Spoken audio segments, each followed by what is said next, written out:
ഇതാണ് real hero. മുത്തശ്ശി തീയാണെന്നൊക്കെ പറയില്ലേ, അതേപോലെ ഒരു ഐറ്റം. അതായത് ഈ സംഭവം നടക്കുന്നത് തമിഴ്നാട്ടിലാണ്. മുത്തശ്ശിയുടെ വീട്ടിലേക്ക് ബന്ധുവിനോടൊപ്പം 4 വയസ്സുള്ള കുട്ടീനെ വീട്ടിൽ നിന്ന് അയക്കുന്നു. പക്ഷേ ഇയാളെന്താക്കി, മുത്തശ്ശിയുടെ വീട്ടിൽ പോവാതെ സ്വന്തം വീട്ടിലേക്ക് പോയി ഈ കുട്ടീനെ ലൈംഗികമായിട്ട് ഉപദ്രവിക്കുന്നു. തിരിച്ച് മുത്തശ്ശിയുടെ വീട്ടിൽ പോയി എന്ന് പറഞ്ഞിട്ട് ഇദ്ദേഹം കുഞ്ഞിനെ സ്വന്തം വീട്ടിലേക്ക് കൊണ്ടാക്കുകയും കുട്ടിക്ക് ദേഹാസ്വസ്ഥ അനുഭവപ്പെടുന്ന സമയത്ത് അവർ ഹോസ്പിറ്റലിലേക്ക് കൊണ്ടുപോയ സമയത്താണ് കുട്ടി ഈ ദുരനുഭവം ഡോക്ടറോട് വിവരിച്ചത്. തമിഴ്നാട്ടിലാണ് ഈ സംഭവം നടക്കുന്നത്.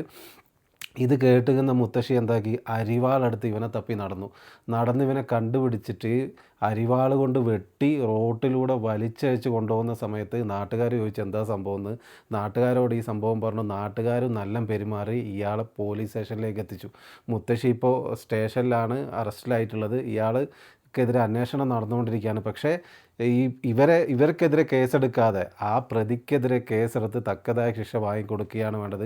ശരിക്കും പറഞ്ഞു കഴിഞ്ഞാൽ നീതി നടപ്പാകാത്ത ഒരു സ്ഥലത്തെ അല്ലെങ്കിൽ ഒരു രാജ്യത്തിൻ്റെ അവസ്ഥ, ജനങ്ങളുടെ അവസ്ഥയാണ് നമ്മൾ കണ്ടുകൊണ്ടിരിക്കുന്നത്. ഇവരെ ശരിക്കും പറഞ്ഞു കഴിഞ്ഞാൽ പോലീസിനെ ഏൽപ്പിച്ചു കഴിഞ്ഞാൽ ഈ അന്വേഷണവും കാര്യങ്ങളൊക്കെ 10-25 വർഷവും 26 വർഷവും നീണ്ടു നിന്ന് നമ്മളെ നികുതിപ്പണം കൊണ്ട് ഇവനൊക്കെ തിന്ന് കൊഴുത്ത് പുറത്തിറങ്ങി വരും. അത് ഓർത്തുകൊണ്ടായിരിക്കണം ആ മുത്തശ്ശി കറക്റ്റായിട്ടുള്ള ശിക്ഷ അയാൾക്ക് വിധിച്ചിട്ടുള്ളത്. ഈ ഈ ഒരു കാലഘട്ടത്തിൽ എന്താണെന്ന് വെച്ച് കഴിഞ്ഞാൽ ജനങ്ങളുടെ അവസ്ഥയാണ്, അവർ പ്രതികരിച്ചാലേ അവർക്ക് നീതി കിട്ടുകയുള്ളൂ എന്നുള്ള അവസ്ഥയിലേക്കാണ് മാറിക്കൊണ്ടിരിക്കുന്നത്. അതുകൊണ്ടാണ് അവരങ്ങനെ ഒരു ശിക്ഷാരീതി ഉപയോഗിച്ചത്. എന്തായാലും അയാളിനി ജീവിതത്തിൽ ഇങ്ങനൊരു പ്രവൃത്തി ചെയ്യില്ല. കാരണം മുത്തശ്ശിയുടെ വക മുത്തശ്ശിയും അതുപോലെ തന്നെ നാട്ടുകാരും നന്നായിട്ട് പെരുമാറിയിട്ടുണ്ട്.